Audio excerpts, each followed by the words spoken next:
إن الحمد لله نحمده ونستعينه ونستغفره ونعوذ بالله من شرور أنفسنا ومن سيئات أعمالنا من يهده الله فلا مضل له ومن يضلل فلا هادي له وأشهد أن لا إله إلا الله وأشهد أن محمدا عبده ورسوله أما بعد فإن خير الحديث كتاب الله وخير الهدي هدي محمد صلى الله عليه وسلم وشر الأمور محدثاتها وكل محدثة بدعة وكل بدعة ضلالة وكل ضلالة في النار فأعوذ بالله السميع العليم من الشيطان الرجيم بسم الله الرحمن الرحيم سبحان الذي أسرى بعبده ليلا من المسجد الحرام إلى المسجد الأقصى الذي باركنا حوله لنريه من آياتنا إنه هو السميع البصير۔ تمام قسم کی حمد و ثنا، تعریف، بڑائی اور بزرگی، تقدیس و تکبیر اللہ رب العالمین کے لیے سزاوار ہے، وہی اس کا مستحق ہے، اور بے شمار درود و سلام نازل ہوں ہمارے اور آپ کے آخری نبی جناب محمد الرسول اللہ صلی اللہ علیہ وسلم پر۔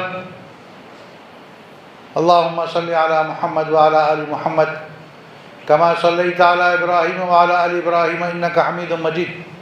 اللہم بارک علی محمد وعلی آل محمد کما بارکت علی ابراہیم وعلی آل ابراہیم انک حمید مجید۔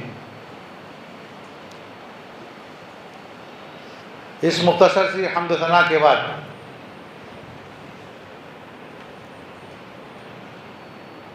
حاضرین جمعہ کو معلوم ہونا چاہیے کہ ایک مسلمان بحیثیت مسلمان نبی کریم صلی اللہ علیہ وسلم سے محبت کرنے کو، آپ کی محبت اپنے دل میں بسائے رکھنے کو ایمان کا جز سمجھتا ہے۔ اس کے بغیر اس کا ایمان مکمل نہیں ہوتا۔ بالکل اسی طریقے سے ہمیں اس بات کا بھی مکلف بنایا گیا ہے کہ ہم نبی کریم صلی اللہ علیہ وسلم کی سیرت کو، آپ کے طور طریقوں کو، آپ کی سنت کو اپنے لیے آئیڈیل، نمونہ اور اسوہ بنائیں۔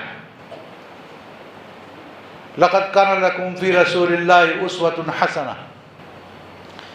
تمہارے لیے نبی کریم صلی اللہ علیہ وسلم کی ذات میں، آپ کے طور طریقوں میں بہترین نمونہ ہے۔ لمن کان یرجو اللہ والیوم الآخر، اس شخص کے لیے جو اللہ پر اور آخرت کے دن پر ایمان رکھتا ہے۔ تو نبی کا اسوہ، نبی کا طریقہ ہمارے لیے مشعل راہ ہے، زندگی گزارنے کے سلسلے میں رہنما خطوط کی حیثیت رکھتا ہے۔ اسی لیے ہم مسلمانوں میں سے ہر مرد و عورت کا یہ فریضہ ہے کہ ہم نبی کریم صلی اللہ علیہ وسلم کی سیرت اور آپ کی زندگی کے جو مختلف گوشے ہیں ان کے بارے میں جانتے رہیں، سنتے رہیں، پڑھتے رہیں، سیرت کا مطالعہ کرتے رہیں، تاکہ آج ہمیں مسلمان ہونے کی حیثیت سے اس ملک میں جو مسائل درپیش ہیں، جو پریشانیاں لاحق ہیں، اس سلسلے میں ہم کامیابی کا راستہ، دین کا راستہ، صحیح اور درست راستہ منتخب کر سکے۔ میں نے خطبہ مسنونہ کے بعد آپ کے سامنے سورہ اسراء کی آیت پڑھی ہے۔ یہ آیت اس عظیم واقعے کے تعلق سے ہے جس کو ہر مسلمان جانتا ہے، اس کے بارے میں سنتا رہتا ہے۔ واقعہ اسراء و معراج یہ اتنا عظیم واقعہ ہے نبی کریم صلی اللہ علیہ وسلم کی سیرت کا، آپ کی زندگی کا، جس کو معجزہ بھی کہا جاتا ہے اور جس میں ہمارے لیے بے شمار دروس ہے، بے شمار نصیحتیں ہیں، عبرتیں ہیں۔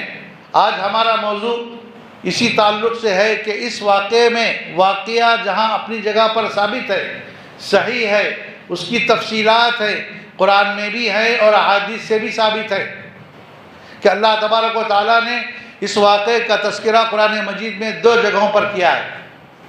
ایک تو سورہ اسراء میں، جس میں اسراء کے تعلق سے کہ اللہ کے نبی کا جو سفر کا پہلا حصہ تھا، اس رات کو آپ مکہ سے آپ کو بیت المقدس لے جایا گیا تھا، اس سفر کا تذکرہ ہے۔ اور دوسرا جو حصہ ہے اس سفر کا، اس کو معراج کہتے ہیں، جو بیت المقدس سے آسمانوں کی جانب آپ کو لے جایا گیا، 7ویں آسمان تک لے جایا گیا، سدرۃ المنتہا تک آپ کو پہنچایا گیا، اس سے بھی آگے آپ کو جانے کی اجازت دی گئی، جہاں آپ سے پہلے نہ کسی نبی اور رسول کو اس کی اجازت تھی اور نہ کسی فرشتے کو وہاں تک پہنچنے کی اجازت تھی۔ یہ سفر معراج کہلاتا ہے۔ اس سفر کے تعلق سے تفاصیل احادیث میں موجود ہے۔ نبی کریم صلی اللہ علیہ وسلم فرماتے ہیں، انس بن مالک کی روایت ہے صحیحین کی، کہ میرے پاس براق نامی جانور لایا گیا، چوپایا لایا گیا۔ یہ چوپایا گدھے سے تھوڑا اونچا اور خچر سے تھوڑا کم قد کا تھا۔ اس کی رفتار اتنی تیز تھی کہ یہ اپنی نظر کی انتہا پر اپنا ایک قدم رکھا کرتا تھا۔ میں اس پر سوار ہوا اور مجھے بیت المقدس لے جایا گیا، بیت المقدس میں پہنچا، میں نے وہاں 2 رکعت نماز پڑھی، پھر مجھے آسمانوں پر لے جایا گیا۔ تفصیلات احادیث میں موجود ہے، لیکن اس واقعے میں ہمارے لیے کیا دروس ہے، کیا عبرتیں ہیں، کیا نصیحتیں ہیں، میں اس کو آپ کے سامنے رکھنا چاہتا ہوں۔ جہاں یہ واقعہ اپنی اہمیت کا حامل ہے، وہیں اس کا پس منظر، اس کے حالات اور جن ظروف میں اور جن شکلوں میں یہ واقعہ پیش آیا ہے، اس کا جاننا ہمارے لیے بہت ضروری ہے۔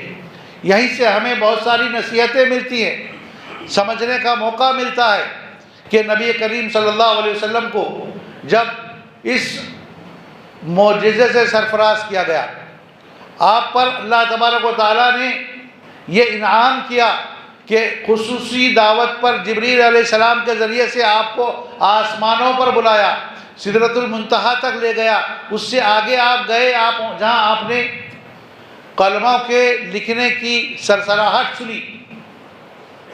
یہ یوں ہی آپ کو یہ مقام نہیں ملا۔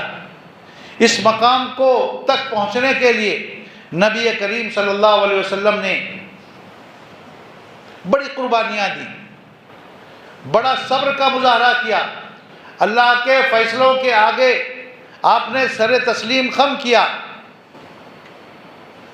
جس سال یہ واقعہ پیش آیا، اس کو سیرت میں عام الحزن کہتے ہیں، غموں کا سال کہتے ہیں، کہ اللہ کے نبی صلی اللہ علیہ وسلم پر پے در پے مسلسل ایک بعد دیگرے بے شمار مصیبتیں آ گئی۔ سب سے پہلے اللہ کے نبی صلی اللہ علیہ وسلم کو اور مسلمانوں کو اور پھر آپ کے قبیلے بنو ہاشم کو کفار مکہ نے بطور سزا کے بائیکاٹ کیا۔ ابو طالب کی گھاٹی میں آپ کو 3 سال کے لیے نظر بند کر دیا۔ یہ نظر بندی کا جو دور تھا، 3 سال کا یہ جو وقفہ تھا، اتنا شدید تھا مسلمانوں پر، اتنا شدید تھا کہ کھانے کو کچھ میسر نہیں تھا۔ جو میسر ہوتا، پتے، درخت کے پتے وغیرہ سب کھا لیتے، سب ختم ہو چکے تھے۔ سعد بن ابی وقاص رضی اللہ عنہ اس کی سنگینی بیان کرتے ہیں، اتنا سخت، اتنے سنگین حالات تھے، اتنا سخت زمانہ تھا یہ کہ ایک رات میں پیشاب کرنے کے لیے نکلا، مجھے انتہائی شدید بھوک لاحق تھی۔ جب میں پیشاب کر رہا تھا تو مجھے کچھ پیشاب کے نیچے کھڑکھڑانے کی آواز محسوس ہوئی۔ میں نے اس کو دیکھا غور سے تو وہ ایک چمڑے کا ٹکڑا تھا، اونٹ کے چمڑے کا ٹکڑا تھا۔ میں نے اس کو اٹھایا، اس کو میں نے اچھی طریقے سے دھویا اور آگ میں اس کو جلایا، اور اس کے بعد اس کا صفوف بنا کر اس کو پانی کے ساتھ میں نے کھا لیا۔ سعد بن ابی وقاص کہتے ہیں کہ 3 دن تک مجھے اس کے کھانے سے کچھ جسم میں طاقت محسوس ہوئی۔ یہ وہ زمانہ تھا، اتنا شدید، اتنی سختیاں مسلمانوں پر کی گئی تھی کہ کھانے کو کچھ میسر نہیں تھا، بچے الگ پریشان تھے، مسلمان الگ پریشان تھے، لیکن انہوں نے صبر کیا۔ 3 سال جب یہ محاصرہ ختم ہوا، یہ بائیکاٹ ختم ہوا، تو دوسری مصیبت اللہ کے نبی صلی اللہ علیہ وسلم پر آن پڑی کہ آپ کے چچا ابو طالب، جو اگرچہ کہ آپ پر ایمان نہیں لائے تھے، مسلمان نہیں ہوئے تھے، لیکن اللہ کے نبی صلی اللہ علیہ وسلم کا وہ ساتھ دیا کرتے تھے۔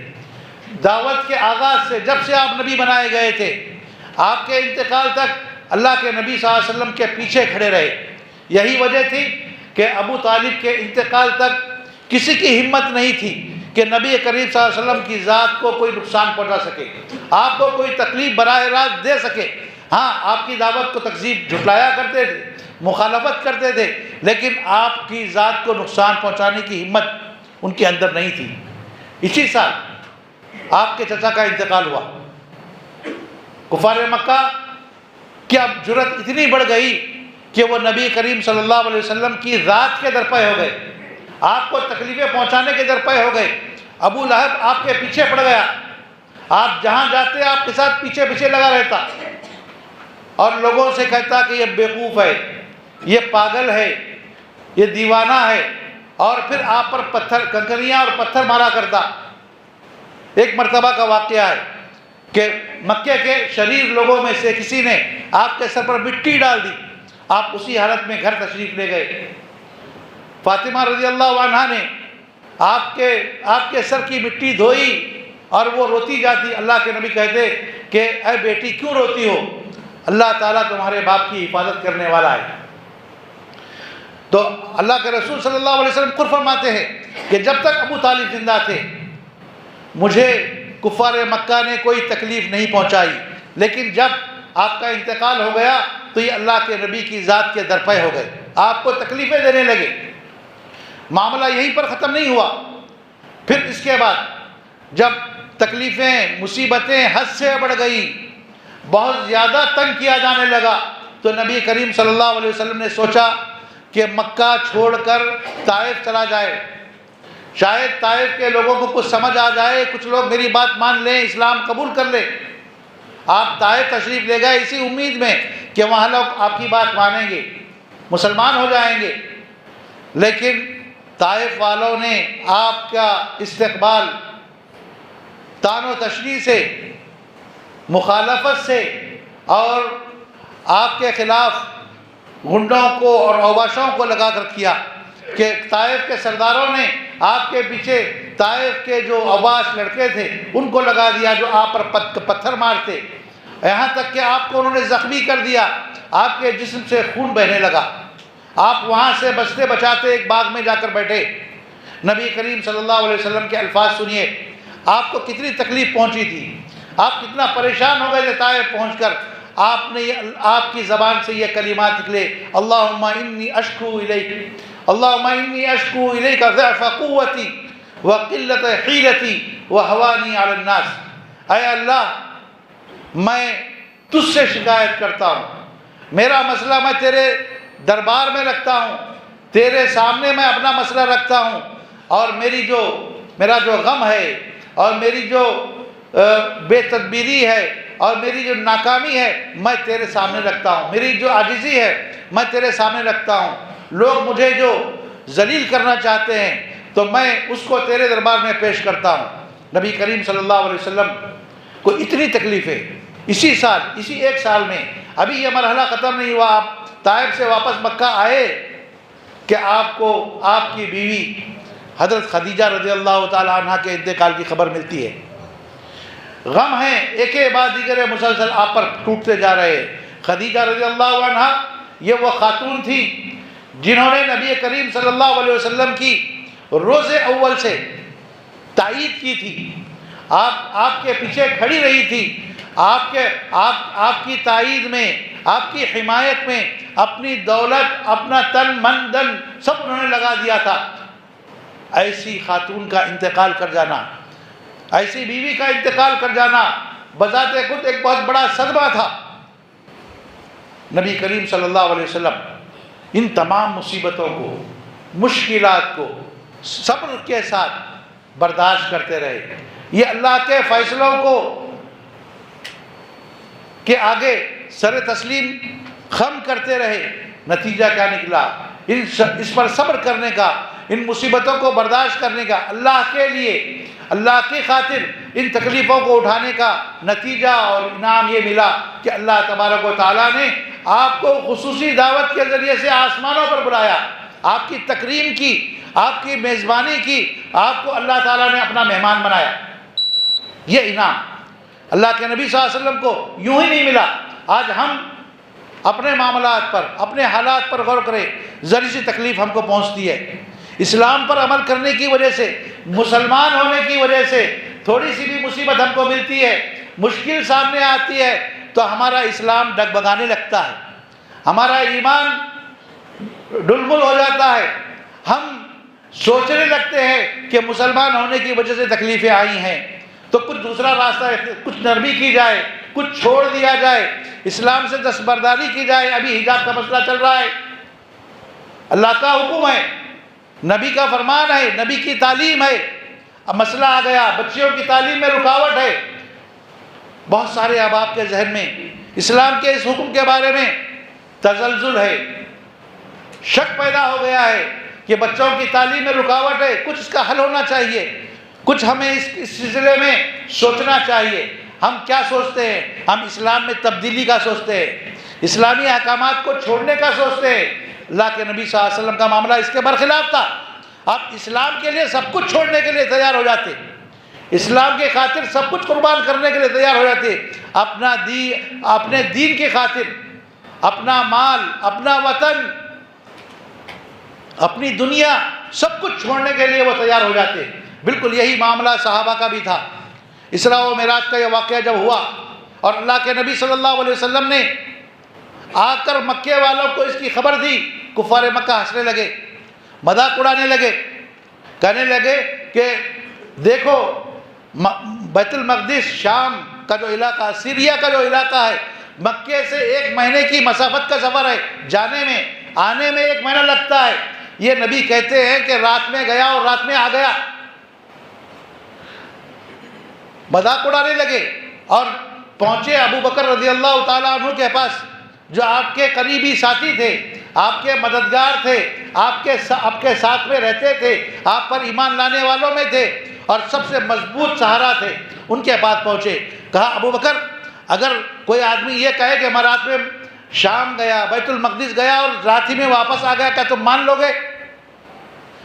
ابو بکر رضی اللہ تعالیٰ عنہ بڑے سمجھدار تھے، انہوں نے سنا تو کہا کہ معاملہ کیا ہے ذرا بتاؤ۔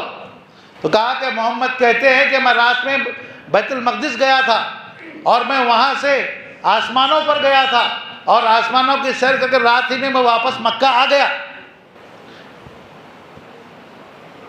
تو ابو بکر رضی اللہ تعالیٰ عنہ نے جب یہ سنا کہ اللہ کے نبی یہ کہتے ہیں، اللہ کے رسول یہ فرماتے ہیں، تو ان کی زبان سے نکلا کہ ان کا نا قال وَإِن كَانَ قَالَ فَهُوَ كَمَا قَالَ، کہ کہا کہ اگر اللہ کے نبی نے ایسا فرمایا ہے تو وہ سچ کہتے ہیں، وَإِن قَالَ ذَلِكَ فَقَدْ صَدَقَ، اگر انہوں نے ایسا کہا ہے تو یہ بالکل سچ ہے۔